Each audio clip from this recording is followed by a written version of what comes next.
এটি দুনিয়ার সবচেয়ে চালাক পাখি। এই পাখির বাসা বানানো দেখলে আপনি অবাক হয়ে যাবেন। দুনিয়ার সবচেয়ে বুদ্ধিমান পাখিদের মধ্যে অন্যতম এই পাখি, যার নাম ক্যাপে পেন্ডুলাইন টিট।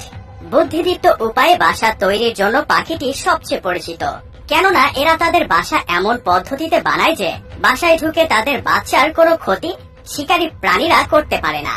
এরা সাধারণত গাছের ডালের একদম শেষ প্রান্তে বাসা বানায়, ফলে বানর থেকে শুরু করে অন্য কোনো প্রাণী সেই বাসা অবধি যেতে পারে না। কিন্তু এরপরও যদি কোনো প্রাণী সেই বাসা পর্যন্ত পৌঁছে যায়, যেমন ধরুন সাপ জাতীয় কিছু, তবুও বাসার ভেতর ঢুকতে পারবে না, কারণ পাখিটি তার বাসায় দুটো প্রবেশ পথ রাখে।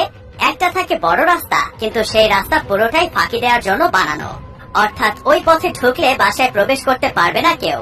ঢুকলেই গোলক ধাঁধায় বোকা বনে যাবে শিকারী পাখি। বাসার মূল রাস্তাটি আসলে খুবই ছোট, দেখে মনেই হবে না ওটা প্রবেশ পথ, কিন্তু ওটাই বাসায় ঢোকার আসল রাস্তা। সেই রাস্তাকে আবার সবসময় ঢেকে রাখে এই পাখি।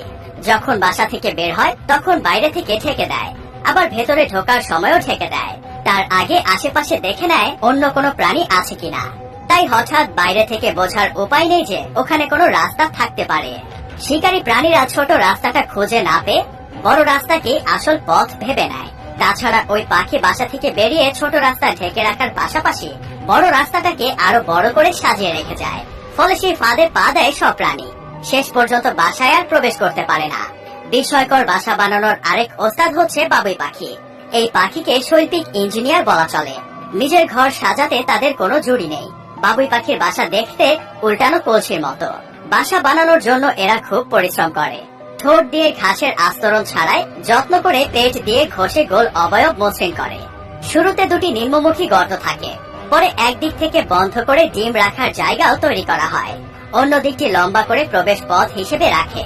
কথিত আছে বাবুই পাখি চালাকও কম নয়। রাতে বাসায় আলো জ্বালাতে জোনাকি পোকা ধরে এনে বাসায় গুজে রাখে এরা। এই পাখি যত্ন করে তাল পাতা, কাশবনের পাতা, খড়কুটো দিয়েই উঁচু তাল গাছে, নারিকেল, কড়ই, খেজুর গাছে বাসা বাঁধে। বাসা যখন উঁচু তাল গাছে দোল খায় তখন মনে হতে পারে এই বুঝি পড়ে যাবে, কিন্তু তাদের কারিগরি দক্ষতা এতই দারুণ যে ঝড় কিংবা তুফানেও এদের বাসার কোনো ক্ষতি সাধন হয় না। এরা সাধারণত খুঁটে খুঁটে বিভিন্ন ধরনের বীজ, ধান, ভাত, পোকা, ঘাস, ছোট উদ্ভিদের পাতা, ফুলের মধু, রেণু ইত্যাদি খেয়ে জীবন ধারণ করে।